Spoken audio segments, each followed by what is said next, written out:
Hello and welcome to episode 9 of No Holds Barred. That's Sal. Hiya. Hey, and I'm Don. And as always, we're going to take a look at everything political, social, anything that's gone on in the week, and anything else that takes our fancy, really. No Holds Barred.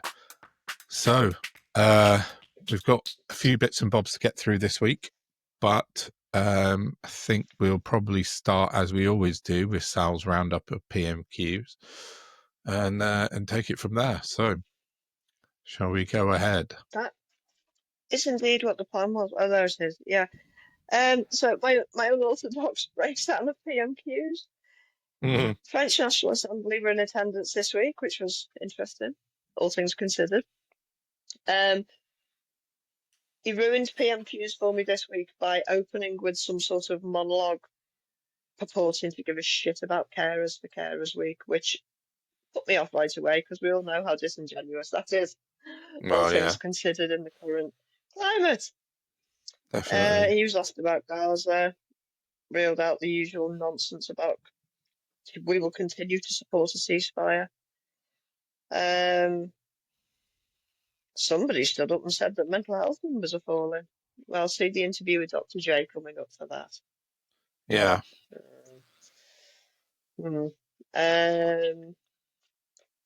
Sorry, got my different pages going on.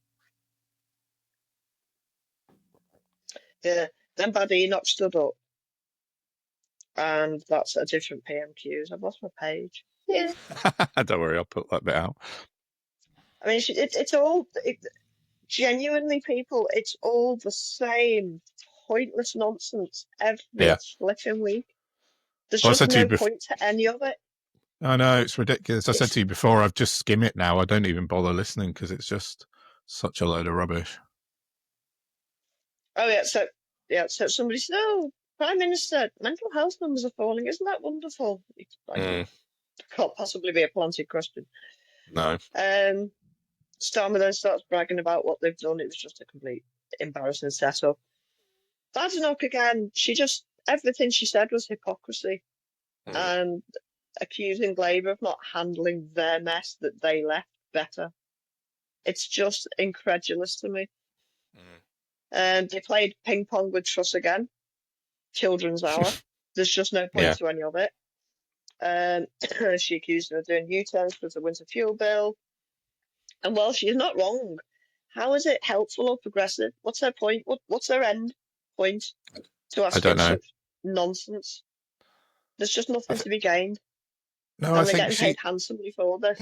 Well, exactly. I think with Badenoch, she knows her time's very, very limited, I think, now, and she's just kind of just trying to make it completely, didn't she? She was shaken.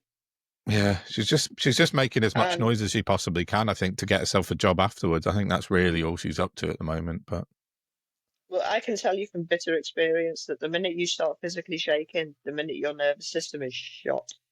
And that's when this starts becoming wonky. She was already there, granted, but it's not good. Was she shaking at PMQs this week? I didn't actually watch it. I listened to it. Yeah. Was she? Yeah, she was physically. Yeah. So that almost makes me feel sorry for her, but a bit. She put herself there. She literally dug and climbed further down, didn't she? So stuff her. Yeah. She stood up and she said, "I get better every week." Yeah. She's a mad woman. Yeah, that's when my sympathies. Yeah, that's when my sympathies fall away, because it's like, no, sorry, Kemi, you're not at all by any measurable quantity. Well, yeah, my conclusion was that their to and fro was just rock and sock and flat. Yeah. She threw the Chagos deal at him. The Tories started the Chagos deal. Yeah, they did. They did indeed. James Richard Cleverly, Bergen, wasn't it? Bless him. Yeah, Richard Bergen, bless him, stood up to talk about the Green Paper, asked if Starmer will make the same sensible U-turn that he did on the winter fuel payments and drop the cuts. And the benefit cuts. Well, you see the health element. Yeah, the general. And Starmer just turned around and said, "No, the benefit system needs reform." Well, yeah, it does, because we're currently underpaid 30% less than the Joseph Rowntree Foundation thinks we need to actually be able to live without it affecting our health adversely. And so they're going to reduce it further. Again, we'll talk about that with Dr. J. We will. That'll come up feature in a minute, but it beggars belief. Yeah, I still. That's my behavioural analysis of PMQs. They're batshit. It's getting And shorter we're every paying week, them isn't it? to perform this utter nonsense. Yeah, I know. I know. It's just bizarre, and it doesn't achieve anything, and it takes up a lot of media time. And I mean, at least I guess when you had people like Boris Johnson standing up, there was a bit of, there was always some sound bites came out of it, and there was a bit of a proper kind of scrap. But now it's just two But kids and it's the just plague. frightening, because the veil's down. We're being, this is the Truman Show, man. Mm. This is all, and as you're about to reveal, it's just all a preconceived setup. Yeah. By the 1%. Uh-huh. And we're all sitting there like ducks.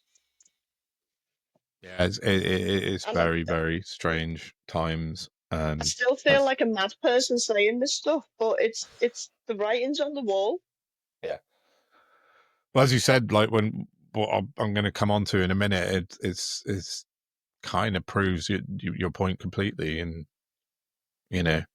this is all kind of preordained and preconditioned by the media and the political establishment, as it were, to just. Yeah, I mean, please enlighten everybody with your incredible analysis this week. It's been brilliant. So, yeah. Again.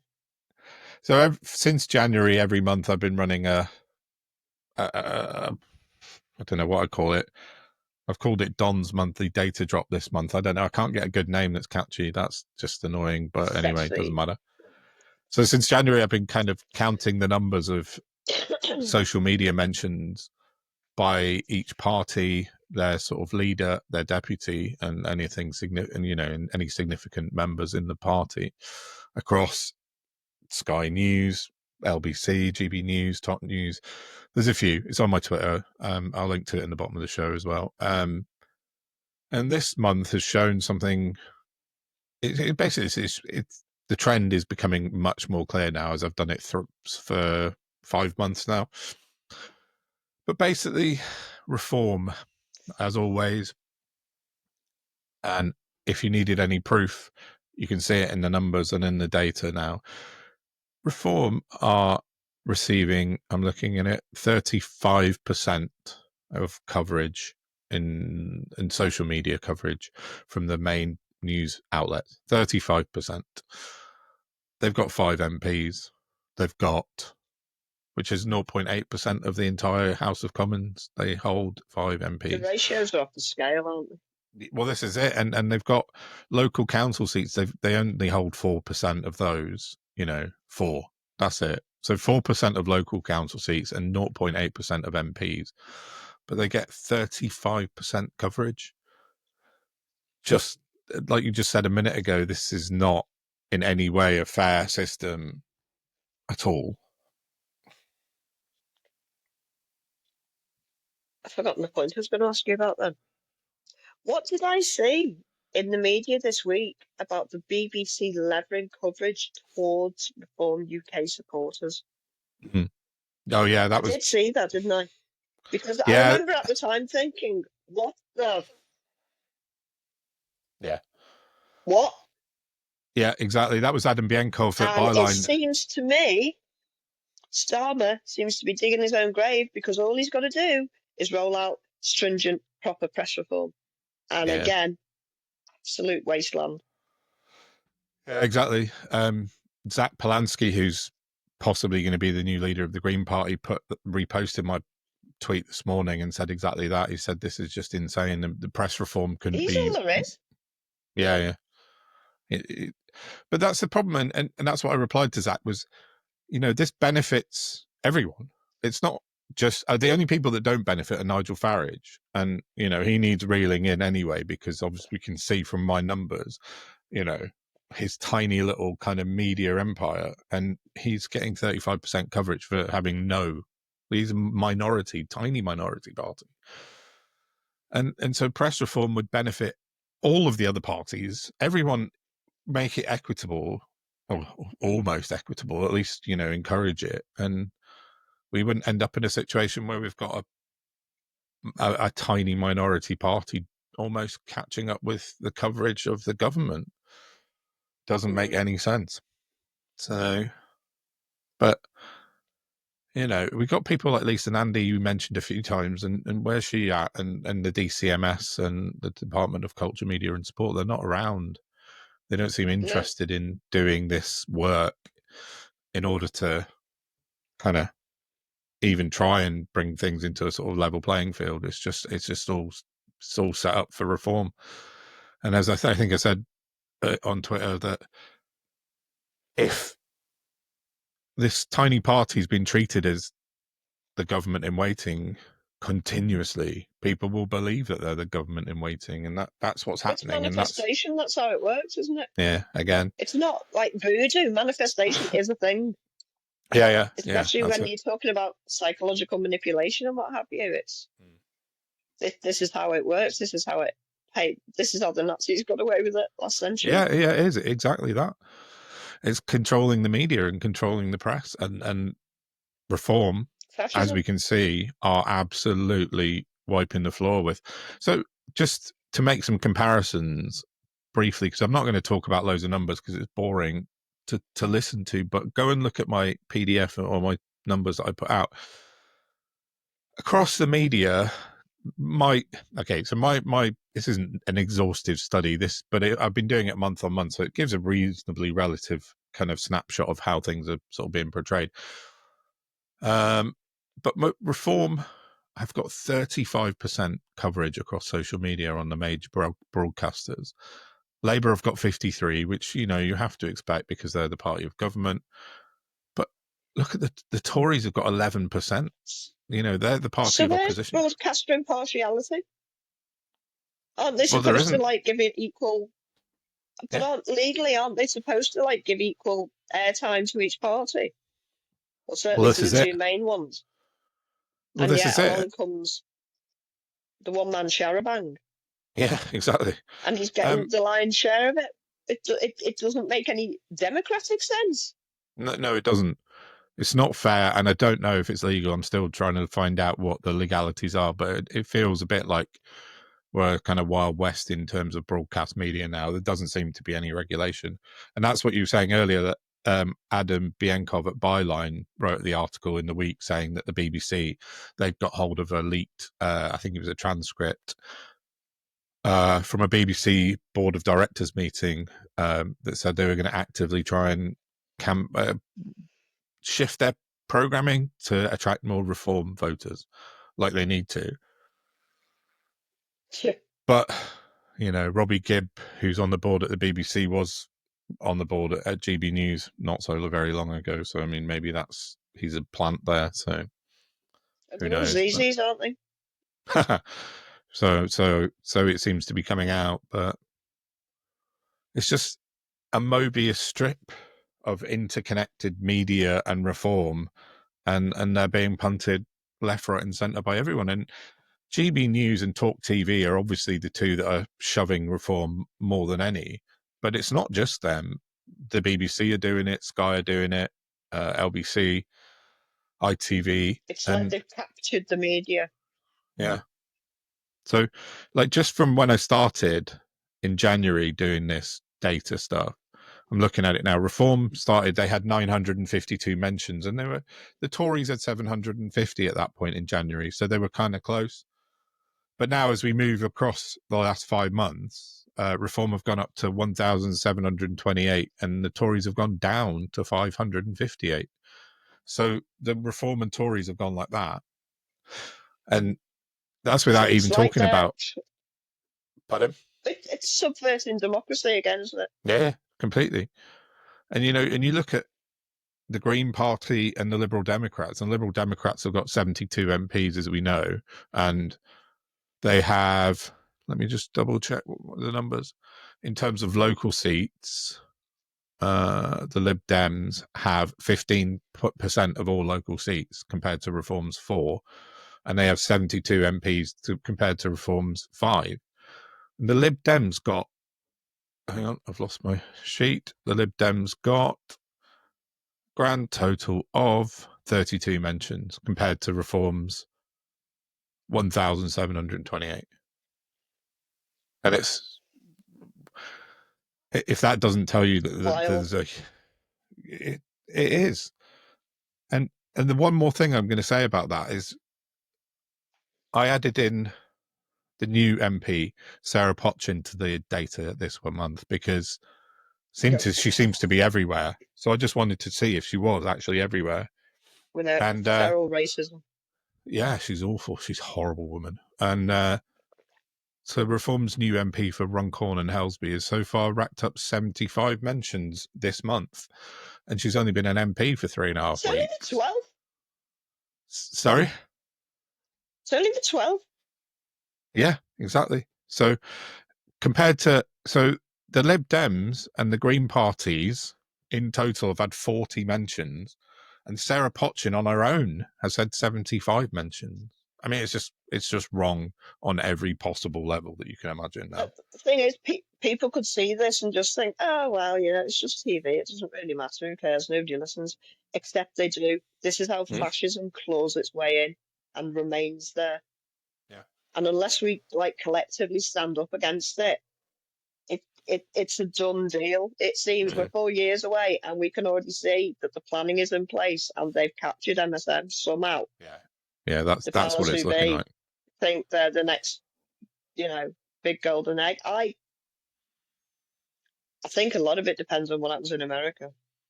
Because like I said to you the other day, sure as night follows day, we end up copying them somehow. Mm-hmm. Yeah. Although I kind of feel like they're copying us in the last 15, 14 years. Yeah. To a greater extent, obviously. I don't know what's going on in America, but you're right, 100%. They've got, the media is Reforms for the taking, and nobody's doing anything about it. Not a single person's making any noise about it. The Lib Dems don't seem to be making a noise about it. The Tories aren't making a noise about it. Zach Polanski, as I said, reposted my tweet saying, yeah, we need media reform. Yeah, you're right, Zach, but who's doing anything about it? We need some people to stand up. Some important people need to start shaming. They need to start shaming Labour into doing it. Yeah. That's the only way these people will do anything, not if it's for the greater good. Unless it's for their own benefit, the only way they will act is if you publicly shame them into being forced into doing something. That's just where we are now. Which is, funny enough, a lot about... I had the pleasure of chatting with Dr. J this week, and we talked mostly about human behaviour on both sides of the coin. So I don't know if this would be a good point to run it. Yeah, let's put it in here because it's a fantastic interview with Dr. J you did, and it's just you two chatting. It's about half an hour long, so we'll put it in now.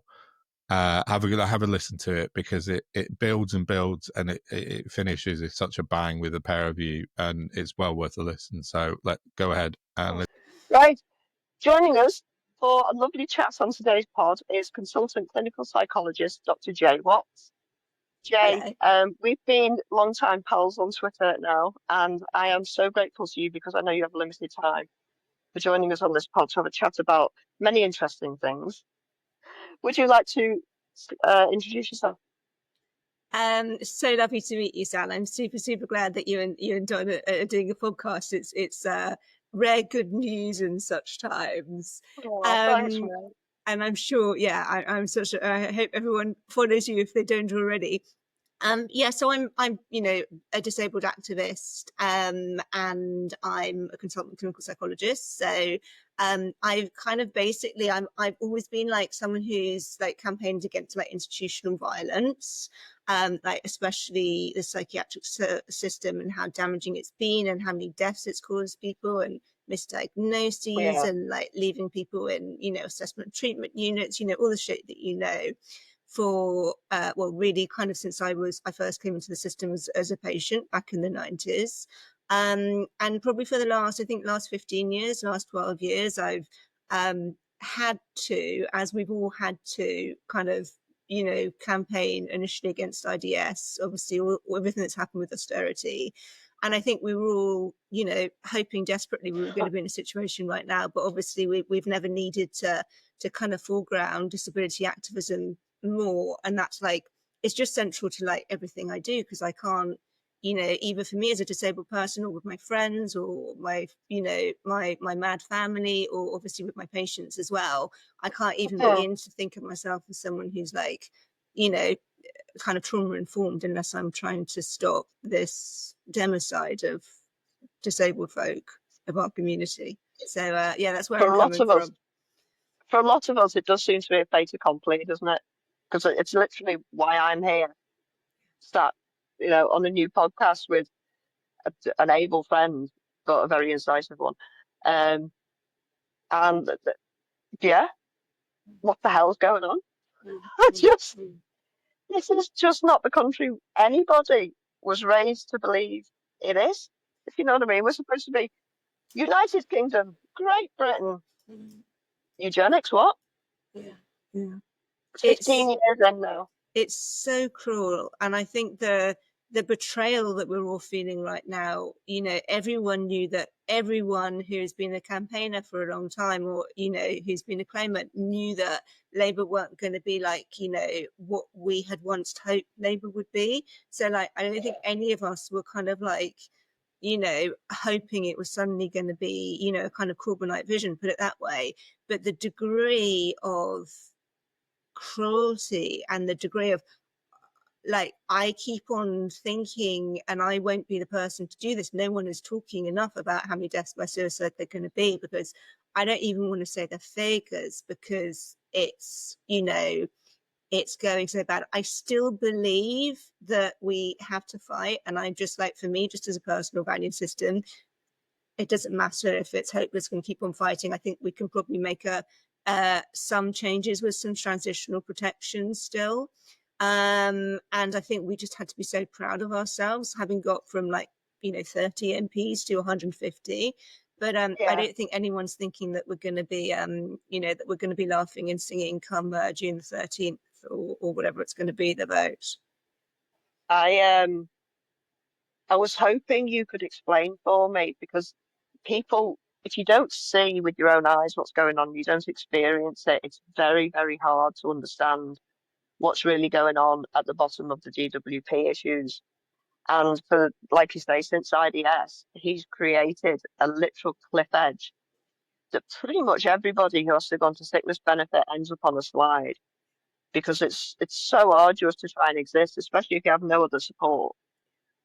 It's really, really impossible. And I was watching I want to say 1922 committee, but it was a DWP government panel about the Green Paper a few weeks ago.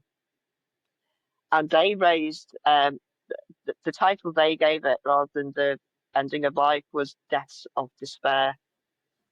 And when you say that to people, like, I put a post out a while back, a few weeks ago, about how difficult it is for disabled people to manage on the current level of benefits we have.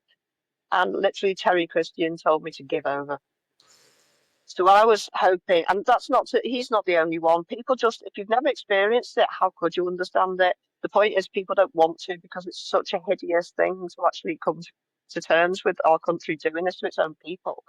So I was wondering if you could explain from a clinical psychology point of view, what happens when you remove the basic needs of humans away from them, like Maslow's hierarchy of needs? Please, thank you. Yes, but I'll respond as a clinical psychologist, but I do think that I respond more as a disabled person and as someone who's claimed on and off. So, because that is, I think, one of the problems that we have with theoretical knowledge. Deaths by despair has been a term that's been used like on and off for about 40, 50 years. There's a very, very, very clear evidence that if you do what the policies are doing, have been doing, and are going to worse, if you combine two things, which I'll just say in a second, it's pretty much one of the most toxic things that you can do to people. So if you take away like structural possibility, i.e. you take away money, you take away, you know, being able to eat, being able to heat, being able to, you know, have even like a minimal life, if you enshrine people in like bureaucratic violence, so like exactly as you were saying, that everything is based on just the next impossible demand, if you then do all of that financially and then you make people feel like they're less, not just treat people like second class citizens, exactly, but like literally the whole, you know, one of our big campaigning things, you know,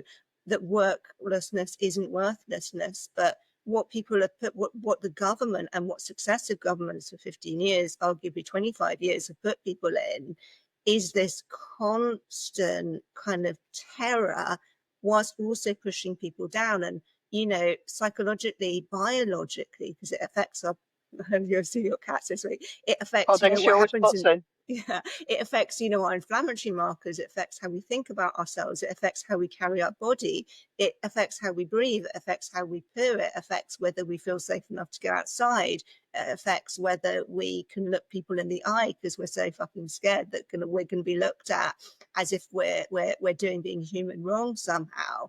And all of those, they like kind of like cascade into each other and they increase exactly what you're talking about, deaths by despair. So deaths by despair is everything from, you know, death by suicide. And we've got, you know, so many examples that we can think of, so many names that we can say, like literally without having to double think, where coroner after coroner have not just said, but shown that DW policies have led to and been the main contributor to death by suicide.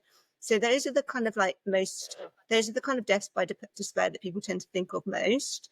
But deaths by despair is also things like falling into extreme neglect because you haven't got enough money, you are living in somewhere that's far too cold, and you've fallen into such psychological neglect because people start to embody how they're made to feel. If people are made to feel that they're not allowed to be able to, you know, I have people tweeting me every day, you know, am I allowed to eat? Am I allowed to kind of, you know, get myself some chocolate as a treat? Am I allowed to go to my singing lesson? Is that a misuse of PIP? And people are leaving this squeezed life. And then you get loads of cascade effects. Like then people don't go to the doctor because they're too fucking scared, or they actually don't think that these kind of health problems, those health warnings that they're getting from the body are worth treating because the self-esteem has been knocked down so much. And so then you got your death by suicide, you've got your deaths that shouldn't have happened or that like research wise happened 10 or 15 years earlier. And then you've got things like, you know, what do we all do? I mean, I'm an addict myself, an ex-addict, you know, we turn to drugs, we turn to drink, we, you know, self-medicate. Exactly. It's all self-medication, isn't it? It's not. Exactly. People look at the drug or the whatever it is that's being abused and they blame the drug, and you just think, exactly. For me, what do you do with a dripping tap? Exactly. Do you just collect the drips and put them somewhere else, you dumb? Exactly. Sorry, it drives me nuts. Yeah, it drives me completely nuts too. And then of course, then when that increases the death in all sorts of different ways, from self-injury to, you know, OD to what have you. And we have there's been like, there are 10 in the last couple of years, there's been 10 extra deaths in terms of stats per day. We've got rock hard evidence. So we've got years where there's 600, in terms of the boring stats, 600 surplus deaths because of deaths by despair. And I kind of agree with you, Sal, that it's very difficult for people to get it if it's not their life or part of people they know's life. But I also think it does link to a kind of a more hyper individualized, compassionless society where, you know, I mean, I genuinely, Blake should have changed everything. It's like, you know, people can, you know, people are willingly looking away. And I think there is a national responsibility in that too. I think that's been a growing trend of, with austerity, people have had to hunker down more and become more sort of closeted. That, you know, I look after mine and my own. Okay, well, what about everybody else? Right. You know, we've all got a social responsibility, and if they're going to come after the disabled, I mean, I think we're on our third round now of booting in the disabled, then they go off to the working classes, and then it creeps up to the middle classes. It's the third time round, and if you're not clocked it on yet, if you don't stand up for us and put an end to this, it will come for you again and again, and the prices will go up, and the oil producers will get richer and have more money than Croesus that they could ever spend in a million lifetimes, and we're all struggling. No, Yeah, absolutely not. It's not. It's predatory behaviour. Yeah. Which brings me on to the other thing I wanted to ask you about. Not that I mean, we can go back to the benefits thing if you want, but this is just an alternative view for us.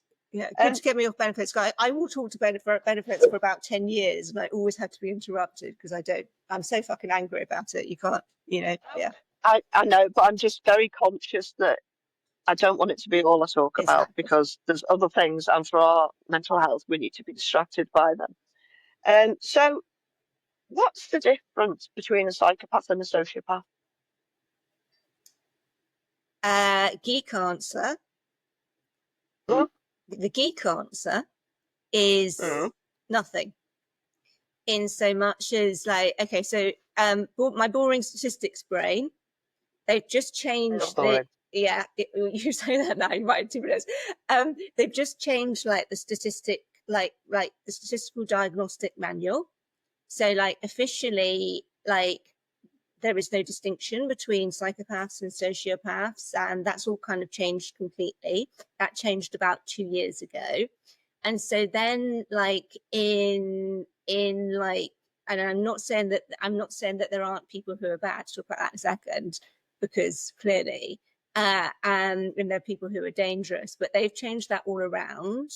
And then it gets then these terms remain in lay culture, and there are good things in that and there are bad things in that, but technically there scientifically there's no such thing, but in a lay term people tend to use it to distinguish a quite similar group, some of whom can be charming and can in a way woo people in, and then I used to work with Boris Johnson, apropos of nothing.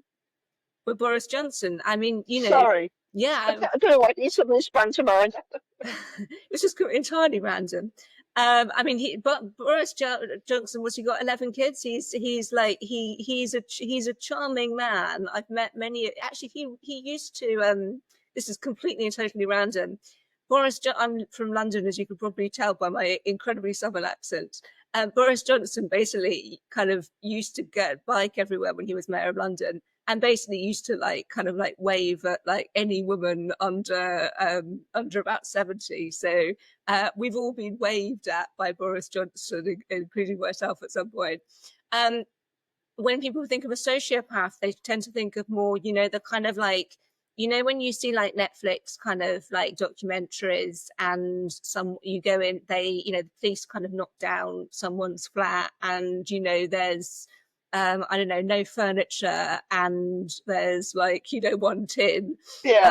Is that's kind of tends to be what people think of more as a sociopath, i.e. that people are less kind of good at kind of bullshitting, sort of kind of being effective in relationships that way, but if it makes sense. So yeah, so technically that's all gone, which is so they're as bad as each other. Is that what we're saying? Do you know what? From a feminist perspective, when they, and this is unfortunately a bit of a pet subject, when they did this big change round with the diagnosis, I'm someone who, with diagnoses, some of them can be incredibly useful, some can't. But as a feminist, the one that has always been the most useful has been talking about narcissism, because so many domestic abuse survivors, because of the way coercive control and domestic abuse kind of works, as you well know, it's so we kind of tend to get socialized into it so smoothly at first, and people tend not to realize what's happening until it's too fucking late, it's too fucking dangerous. And narcissism, and the idea of being a narcissist, has been the one sort of doorstop opener, if you will, where people always like, if they're in domestic abuse situations, they'll often like appear in clinic with like 5 or 10 books on narcissism, because they're like, at last I found out what this person has been doing to me. Do you know what I mean? So it's like the one term that was actually genuinely useful, they like actually took out of the diagnostic book. But I mean, that's psychiatry for you. It's like, yeah. You're joking. Yeah. So theoretically, you know, there is no such thing as narcissism and the ICD, which is the Diagnostic Bible, anymore, which is quite amazing, really. And it's a kind of thing whereby, I mean, one of the things, just quickly linking this in with the benefit stuff, is, you know, all the stuff about diagnosis, as you know, that's been in the paper has been like, oh, you know, ADHD and autism are being overdiagnosed, and everyone's looking at TikTok, and these are the big diagnostic crises. You know, those are fucking great things. Where are the big diagnostic criteria thing is actually taking away things that are useful for identifying domestic abuse. But yeah. Surely, like, the number one narcissist tactic is gaslighting, Yeah, which absolutely. is the psychological abuse in domestic relationships that's now illegal. What? Yeah. The government can do it. Yeah. The government can do it to us all, but nobody living in the same house as us can. Right, Riddle me exactly. that. Exactly. And that, yeah. I mean, it's just, it's absolutely ridiculous. The one thing that is like a really useful explanation, because, like, you know, all of us who've been gaslit, to have that explained through the concept of narcissism is so useful. And as you say, the government are gaslighting people the whole time. And, you know, people, and this is part of the whole, I think, kind of misdirection that we've got, and why the press being even worse than it's ever been is so bad. And this is where I think the S&P thing is useful, because the kind of the sort of ego-driven kind of outrage, kind of like hatred, like divide and conquer, and splitting the working class vote, and having people go against migrants, and having people go against disabled folk, and all of that. It's creating such a culture of hate. And for my role as a mental health board, it's just like, you know, there are so many obvious things like this about how culture is going and how economic distribution is going, that there's like 50 years of motherfucking evidence. And it's just like, we have to stop the culture, and that includes the S&P culture, that gets in the way of those truths just being spoken. And what you were saying earlier, because it's being run by S&Ps. Yeah, absolutely. But that's where not to invoke the Scottish National Party. They have no part to play in this, to the best of my knowledge. But that's where I get pissed off with Labour, because I want us to, I don't know where you're at with Labour, Sal, and I'd love to hear, but I just want us to create, I mean, I wouldn't say us anymore, because I can't even affiliate myself with Labour, obviously, now. But I just want a fucking positive vision of what, you know, of what a society should look like, so that then we get politicians who are coming in from that place, rather than to sell themselves through hatred, frankly. Yeah. I used to be a Labour supporter, but before I became very, very well informed. And I came to the conclusion a few years ago that it's been the same my entire life. And if I'm lucky, I've already lived 2/3 of my life. We've always been skint. There's never been enough money to help people, yet we're one of the wealthiest countries in the world. And that none of that is right. It's from every metric. We're being sold down the river. And with all the demonstrable evidence from PMQs, from everything that's ever happened, I think I don't want to get conspiracy theory about it, because I'm not a conspiracy theorist. I just think that all the parties seem to be largely performative. The Lib Dems did sod all for 4 years, and then the last 6 weeks, Ed Davey went on an outward bound trip. Fuck off. You've been doing nothing. Labour then come along, and my expectations were zero. I thought they'd put us on the back burner for a couple of years. Not this. Not balancing the country's debts on the back of the weakest people, who have already been killed by over 1 million in 15 years. So, do you do it? This is eugenics by any other name. It really is. And people are sitting there going, what are you going to do? Well, We need help. I mean, I know from chats we've had online, it might just be sitting there tweeting, but all your feelings are still there, and you still give it everything, and it's exhausting and battered. I leave the house about once a week for all the reasons, and it's just a criminal way to keep people existing. They can neither live nor die, unless I mean, obviously they're doing their best to prepare the way for that. I've never seen. I actually read the assisted dying bill with its new suggestions. It's like a trawling at of holes for people to slip through, especially in the mental health field. It's insane. And the irony is, all these people are going to suffer because of wicked people, like the people who run the government. We have to have all of these rules because of people like you, and yet we're the ones who suffer.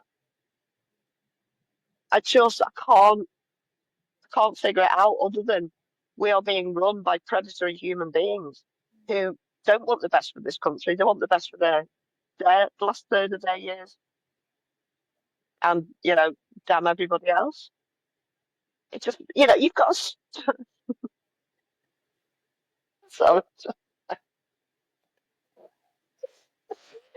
you've got a staunch Christian in Stephen Timms leading this, lying through all the national papers, lying to people's faces. Yeah, walking over Walking past over the a disabled woman who collapses. Walking over her, not even past her. Christian, Yeah, Christian country. Yeah, and a Christian leader, supposedly. What? I know. It's just inconceivable. I know. Fortunately, what's concerning me is as many voices we've got saying they'll never pass it. They'll get in too much trouble.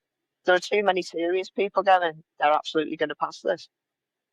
Now, they've not told us what other solutions they're going to give us, but they keep talking about finding other, what's the phrase I read before? Tweaks. No, the government saying there'll be other solutions for us. Well, you're not telling us what they are. Yeah, they're just ambiguous things. Yeah, or like the mental health service where there's a waiting list for too many people. And with all due respect, what you do get when you go there won't fix you.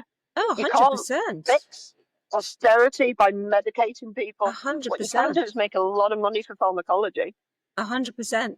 But also they're not even doing that. I mean, they're not even like, I have historically been and still am really, really obviously against big pharma. But I mean, people aren't even getting that now. People aren't even getting, I'm really like, improving access to psychological therapies. It's always been too short. It's never got to people's trauma.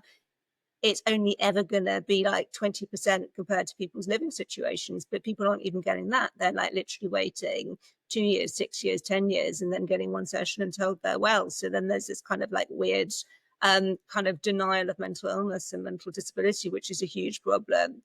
I mean, there's, it's such a difficult balance because I do not think it's not going to pass. I think that there's going to be some more transitional things, and I think that they've got no idea what's going to hit them, and they are going to, Labour this is, are going to absolutely panic because everyone keeps on having this fantasy that there are, like they're talking about that people, will have a longer transitional period so that they can go on to other benefits. What motherfucking other benefits? Do you know what I mean? Exactly.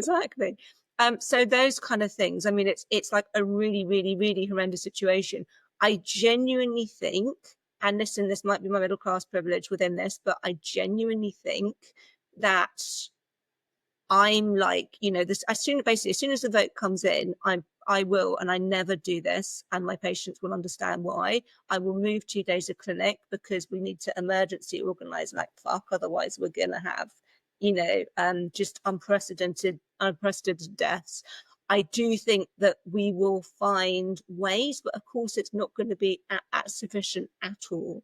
And it is an absolutely terrifying time for people. I have never seen, having been practicing since the early 90s, always in like, the most like kind of deprived areas, sort of certainly down south. I have never seen anything like this before. And that's where, you know, I don't know, I know that our micro organizations are going to do something. I know that our small acts of solidarity really matter. I know that sometimes, because people tell me seriously, sometimes people will say, and I'm not just talking about me as tweet responses, other people very much, including yourself, Sal, Don, everyone who's listening, a small word of kindness. Yeah, of course, it's not going to fucking make up for 12,000 a year if you're losing PIP and you're using LRCRA. Sorry, I can't say that for a second, really hard. And you can't say care and you're losing carers. Of course, it's not going to make up for that. But sometimes that's going to make the difference between someone staying around for 5 days and 10 days, and then something different can happen. Do you know what I mean? But it's, I mean, you know, I just wish that, as you say, in one of the richest countries in the world, we could see each other and hear each other. And we actually get paid the lowest benefits in the entire developed world. So their spiraling sickness bill is absolute bullshit. Yeah. I mean, we're in line with every other country. Yeah, but not for being paid. All of their stats are dodgy as hell. If you know, as soon as you actually look into them, it's all smokes and lies. And John Pring and I were emailing the other day about this Telegraph, you know, cut down piece that's just been out. And it's just like complete bollocks. They even say within it, you know, that the public 25%, 24%, sorry, the public kind of think that, you know, claimants are fraudulent. And of course, you know, as we know, PIP at 0%. ESIA, it's in DLA, it's hardly, you know, it's absolutely minuscule. But every piece of counter propaganda is incredibly important in trying to change that. Indeed. How are you doing? How are you doing? I was just going to, sorry, I was just watching the time, and I know you've got to scoot off to see a client. I was just wondering if you could give some advice to people of how to best manage their depression and anxiety through this awful period before we pop on. Please, thank you.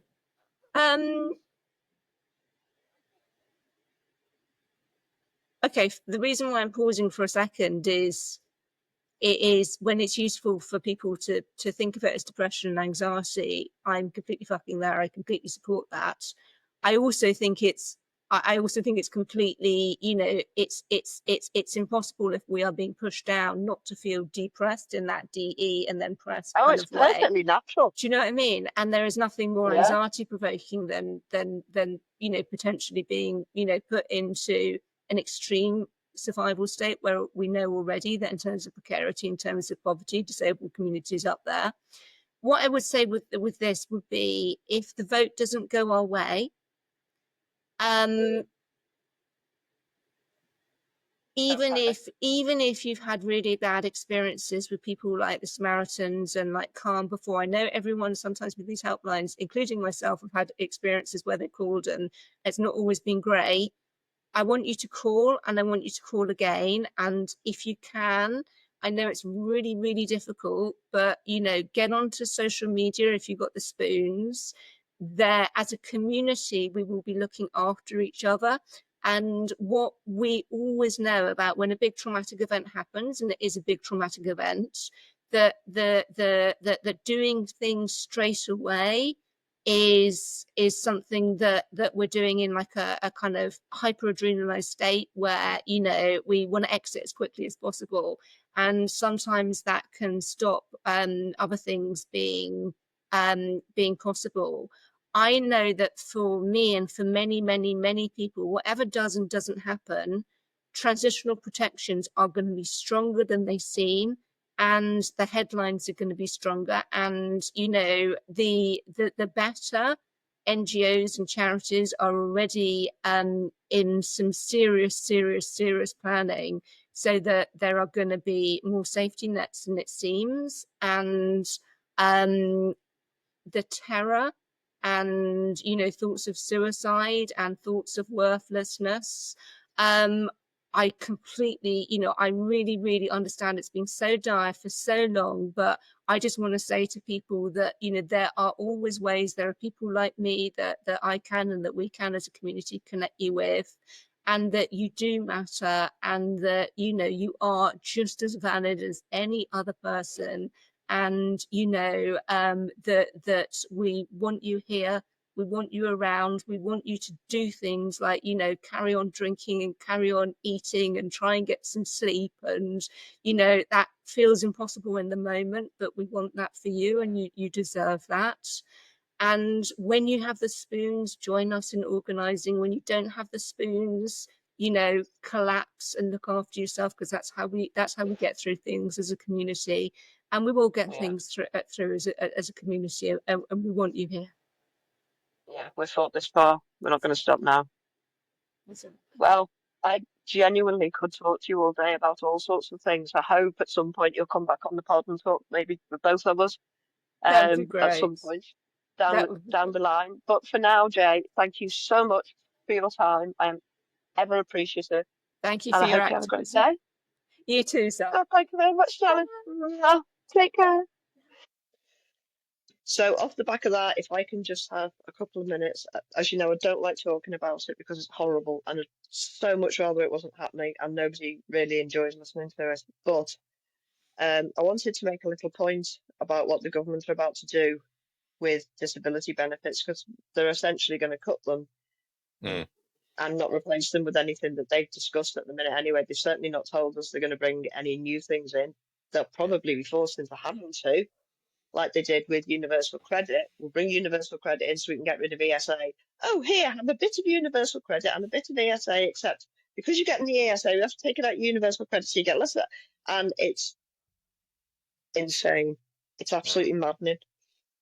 So there is, she said, trying to find it on my phone, a coalition of disability charities and NGOs who have written to the government to try and get them to stop these cuts. That they're not going to stop them. Everything I've read says that they're going to push it through. They've somehow wangled their way around the UK law to be able to do it. And I just wanted to read, for the benefit of our listeners and viewers, the list of people opposing what the governments are doing. So bear in mind, the government think they know better than all of these people. Bear with. Go. It'll take a while. Action to Shen, Action for Children, Action for ME, Activity Alliance, Adfred Recovery, Advice UK, Advocard, Age UK, AIMS, Ambitious About Autism, Amnesty International UK, Aspire, Assert B&H, Association of Pensions and Benefit Claimants, Ataxia UK, Autism Anglia, Bless Mother Limbless Veterans, The Brain Charity, Brains Trust, Breast Cancer Now, British Lung Foundation, Buckinghamshire Disability Service, Capability Scotland, Cardinal Hume Centre, Carers Trust, Carers UK, Child Poverty Action Group, the Children's Society, Christians Against Poverty, Citizens Advice Westminster, CMT UK, Community Living Well, Contact a Family, the Council for Disabled Children, Crohn's and Colitis UK, Croydon Sickle Cell and Thalassemia Support Group, Cystic Fibrosis Trust, Dawn, Deafblind UK, Diabetes UK, Difference North East, Dimensions UK, Disability Agenda Scotland, Disability Law Service, Disability Resilience Network, Disability Rights UK, Down Syndrome Association, Drugscope, Dystonia UK, Enable UK, Endometriosis UK, Epilepsy Action, Epilepsy Society, Equalities National Council, Family Fund, FMCP Pop-In Club, Greater Manchester Coalition of Disabled People, the Guide Dogs Association, Haemophilia Society, Headway, Health and Social Care Alliance Scotland, Helen Bamber Foundation, Helplines Partnership, Homeless Link, Huntington's Disease Association, Inclusion Barnet, Inclusion London, Inclusion Scotland, Inspire Wellbeing, Institute of Revenues Rating and Valuation, the Joseph Roundtree Foundation, Kidney Care UK, Leonard Cheshire Disability, Livability, Macmillan Cancer Support, Marie Curie, ME Association, MENCAP, Meningitis Research Foundation, Metabolic Support UK, Migraine Trust, Mind, Money and Mental Health, Motor Neuron Disease Association, the MS Society, Multiple System Atrophy Trust,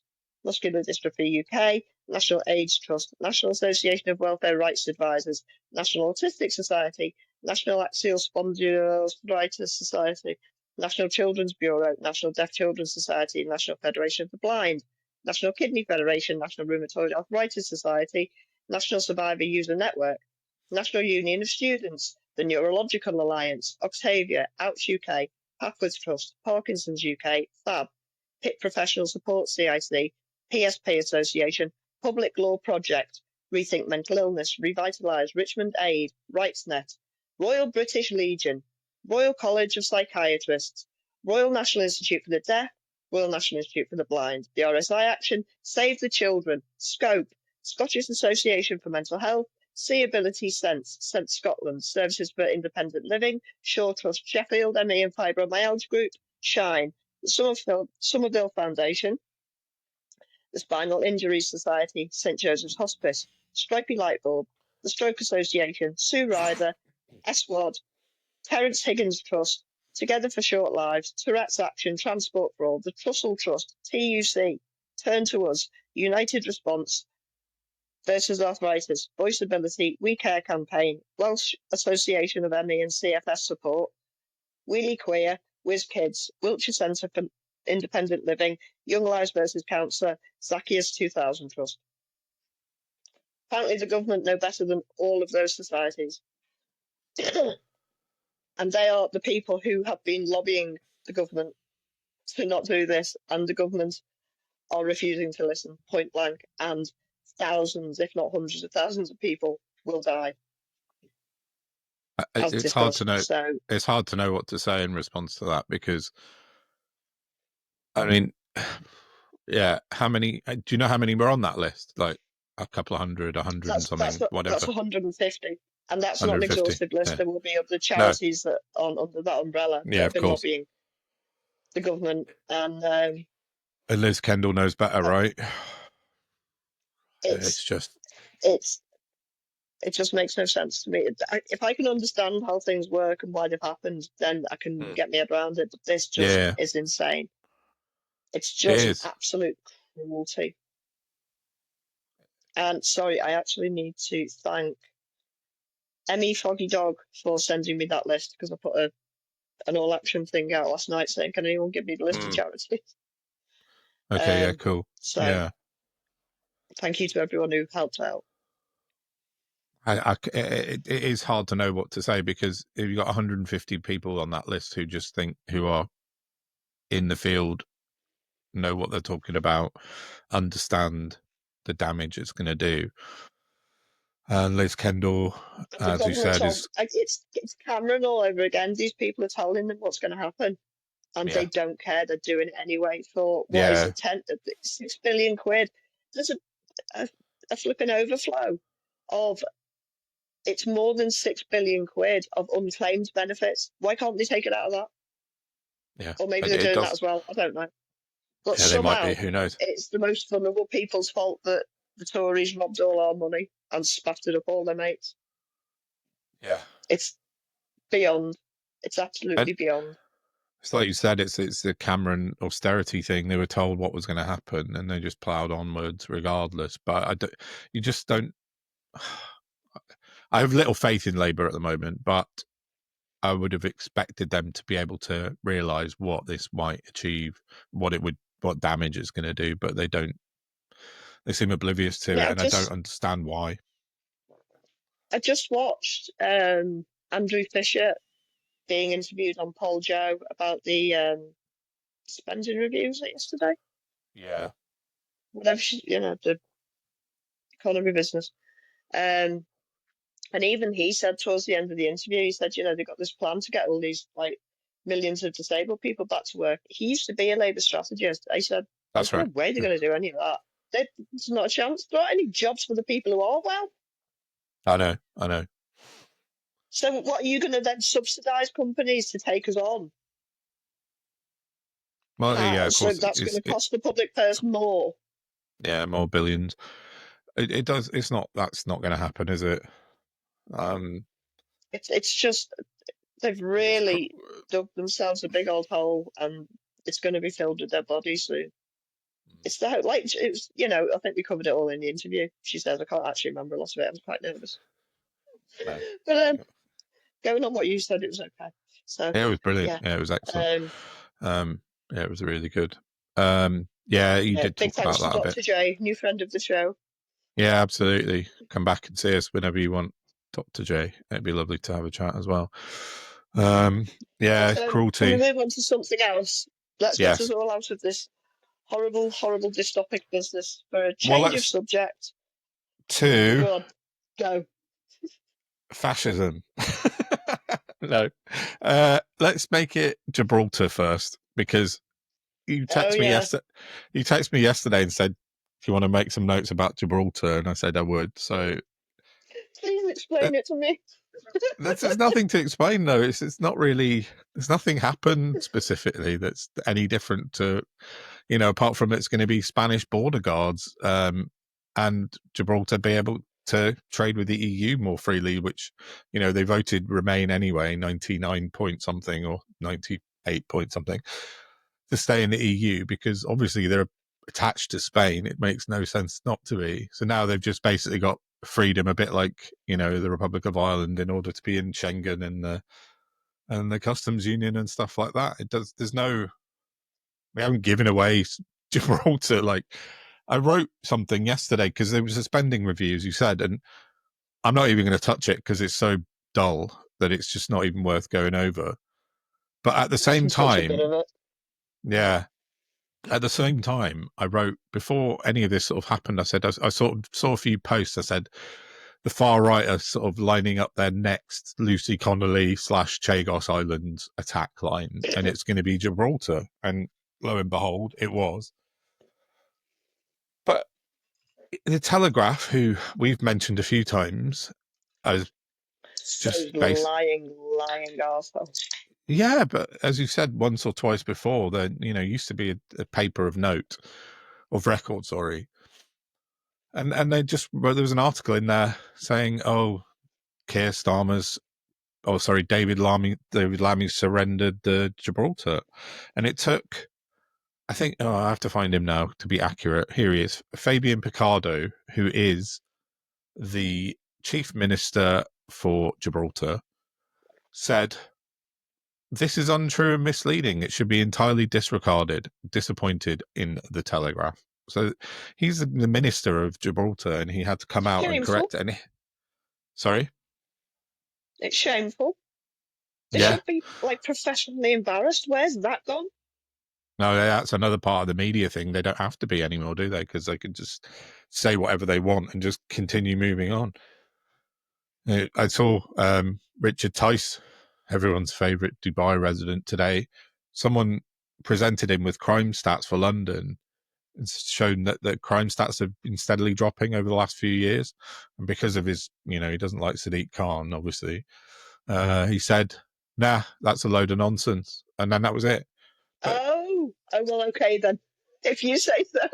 yeah, but the problem is, and what I talked about earlier with the media bias, is that he's just said, oh, I don't believe the official stats. Now every media outlet will have him on and go, oh, Richard, why don't you believe, let's have your side of the debate rather than the actual crime stats. And he'll be allowed to whitewash the crime stats into his narrative. It's just bullshit, and it's fucking Any incessant. decent professional journalist would say, no, that's rubbish, isn't an intellectual answer. Can you try harder to see if you can just find anything in that little vacuum in your head? Yeah. But the journalists we have now, and I'm sure they probably are well trained and well knowledged on their subjects, but they don't challenge. They're nodding dogs. They just, oh, okay, reform, well done, thanks. Not, as you just said, oh, go on. Who was it? Lewis Goodall rolled over last week. Was it, I don't know, Zai Yusuf? I can't remember. He absolutely murdered somebody by interview. It was like, what, did you just wake up that day and choose to tell the truth, or? They're very hit and miss, the newsagents guys. Like, They try. This is why I understand why people are drawn to Lewis Goodall, and occasionally I quite like him myself. But they're all complicit in having driven us where we are now. They've all spent the lion's share of their careers over the last few years actively propping up the culture war by virtue of gaslighting and dereliction of duty. Yeah. Well, Lewis Goodall came out with John Sopel about 3 or 4 weeks ago on the newsagents and said that he talked for a good half an hour about why he didn't think the media were responsible for the rise of reform on the newsagents podcast. That was Lewis Goodall, and John Sopel said that. What did he put it down to? I Nigel's don't know. sparkling wit.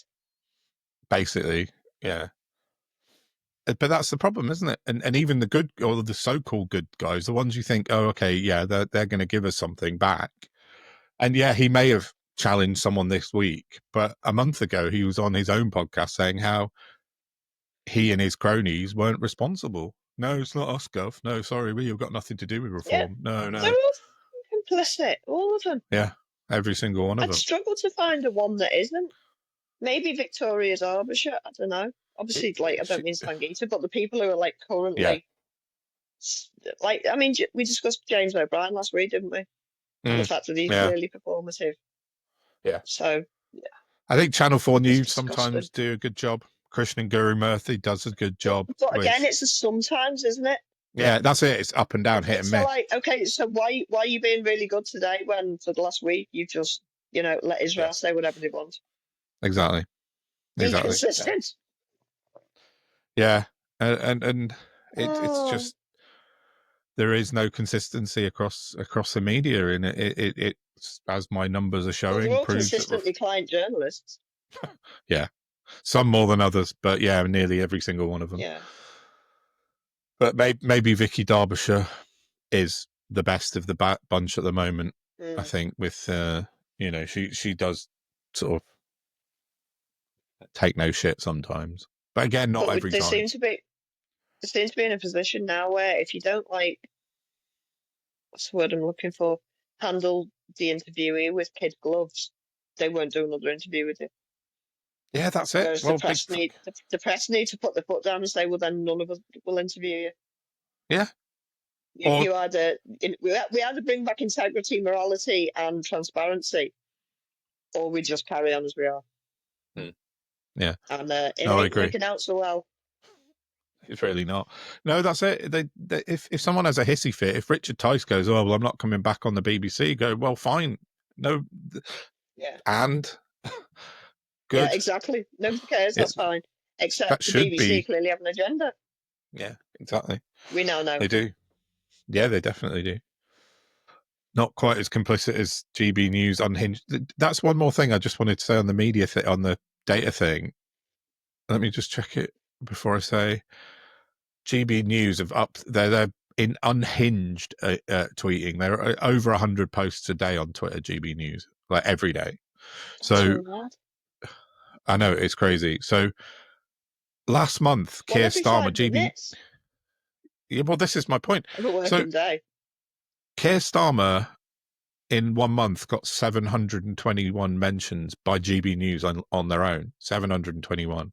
So that's like 24 posts every single day for 1 month about Keir Starmer. No, nothing else, just Keir Starmer. 24 a day, every day. They must have this drone army of social media people. Yeah. So they're like just firing out like tweets as fast as you can even like blink, basically. And this is I don't even look on Facebook or YouTube or TikTok or Instagram. This is only X. So they must be doing it across... information saturation, isn't it? Because the more posts they throw at people, the less attention people are going to give to each one. Because it's just information in your brain. But if you've got... They'll just see a headline and go, oh, that means it's all the immigrants' fault. Yeah, exactly. And if you've tweeted 721 times about Keir Starmer, all negative, then everyone's going to... It's effectively brainwashing, isn't it? So it literally is. That's what psychological manipulation and torture is. Yeah, exactly. And the only kinds of people that would do that would be the people Jay and I discussed. Yes, exactly. Psychopaths and sociopaths, which, as we learned, are pretty much the same thing nowadays, aren't they? So well, yeah, they're as dangerous as each other. They madness. Kill people. They are predatory parasites. Yes. We need to start taking it fucking seriously. Yeah. I think that Speaking of predatory pathological parasites, didn't you want to talk about Aunt Middleton? you're getting really good at these segues. I love it. Yeah, Thank you. brilliant. Yes, I noticed in the week. I think lots of people did. Let me find it. Aunt Middleton put a post out on June the 10th, so that was 2 days ago. And I'm going to read just a little bit. He said, "Who would support / like to see a military guard unit on the streets of our capital city?" Right. So what he's positing Is there, that because Richard Tice said that the crime figures going down was rubbish? So therefore, off the back of that, he thought, I know how to fix that non-problem. yeah, Sorry. let's put some brown shirts on the street. And I wrote a reply, and I was like, well, that's what the Nazis did. That's exactly how Hitler came to power. He put the SA on the streets, a paramilitary unit, who went around and beat the shit out of people and killed people, the stormtroopers. And, you know, Middleton's openly See advocating. America. Pardon? See Oh, America. yeah, exactly. So Middleton's advocating for a paramilitary wing of reform, or he was 2 days ago. Things may have changed on that front now, we hear today, but it's just it's fascist.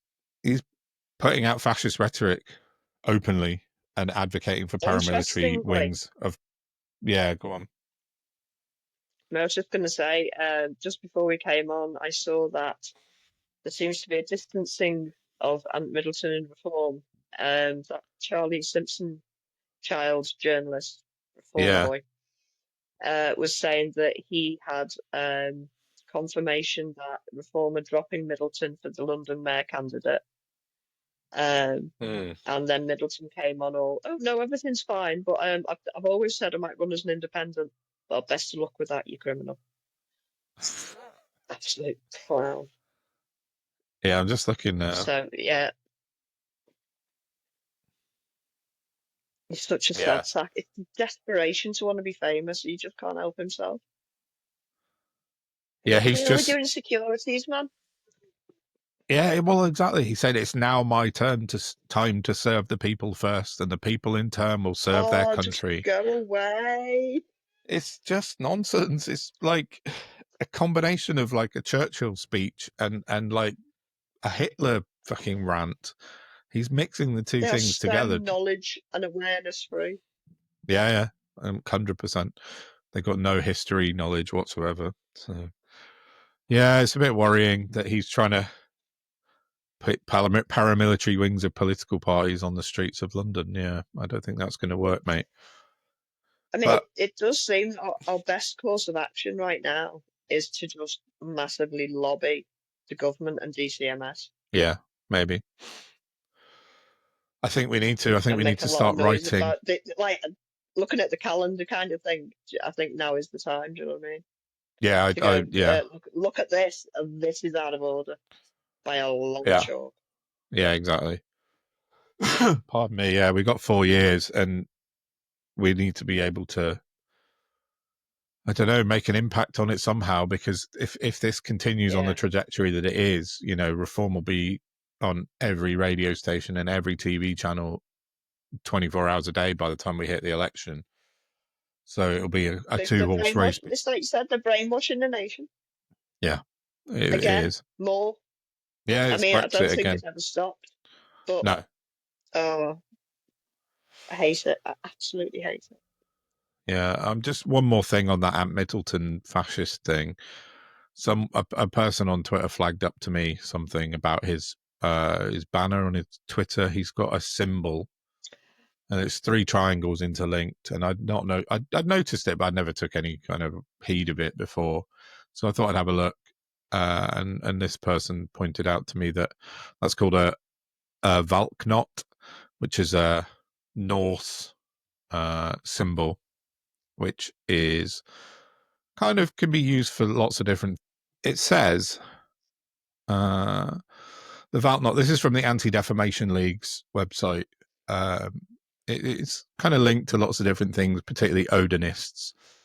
But the sentence says, some white supremacists, particularly racist Odinists, have appropriated the Valknot to use as a racist symbol.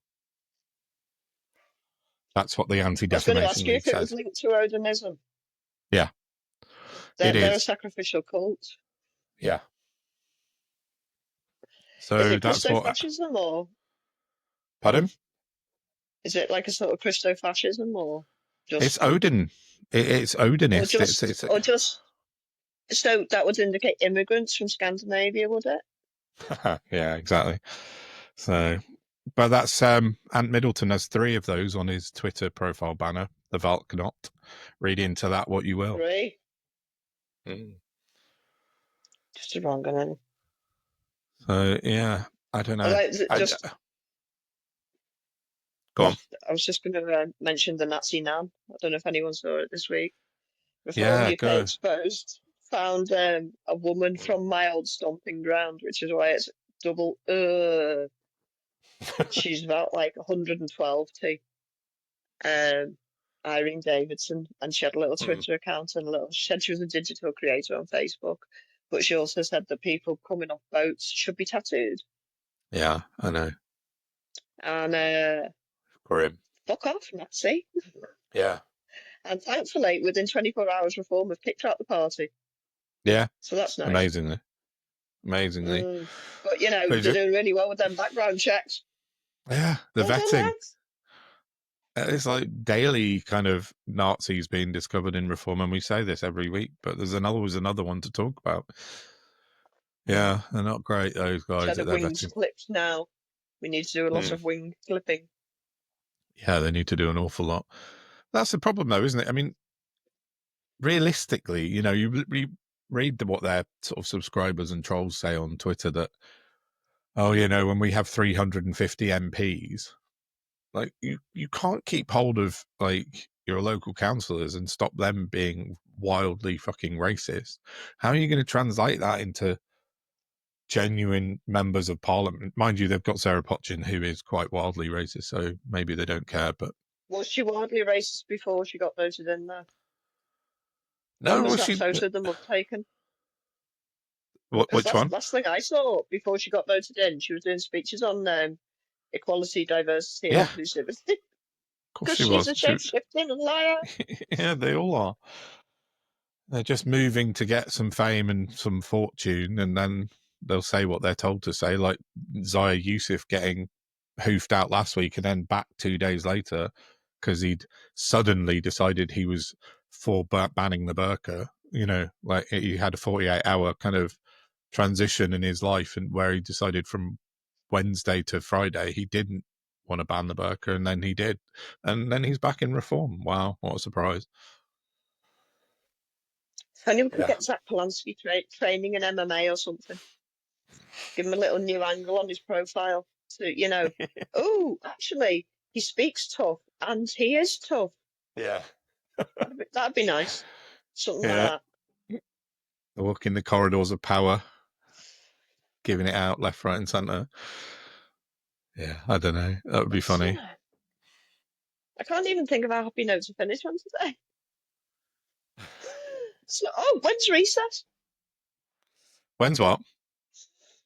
When's recess? Summer recess for Parliament? Oh, I'm not sure. They're roughly around the school holiday times, aren't they? Or a week before. Parliament. So in about a month. I'll tell you exactly. It's just something for me to look forward to, that's all. That's to watch that toss every week. Well, there we go.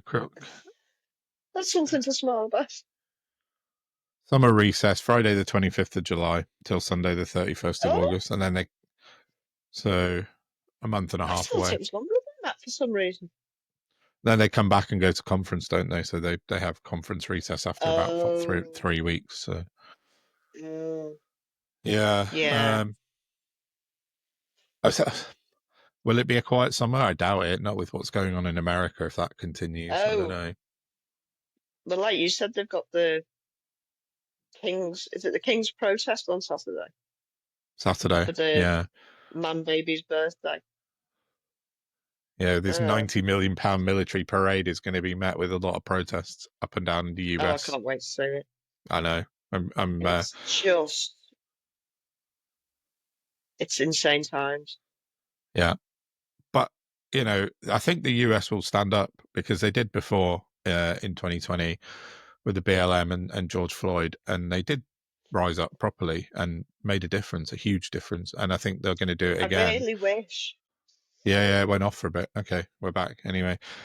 Yeah, I was just saying about the George Floyd protests and how that made a difference. And I think America might stand up again on Saturday and put their foot down.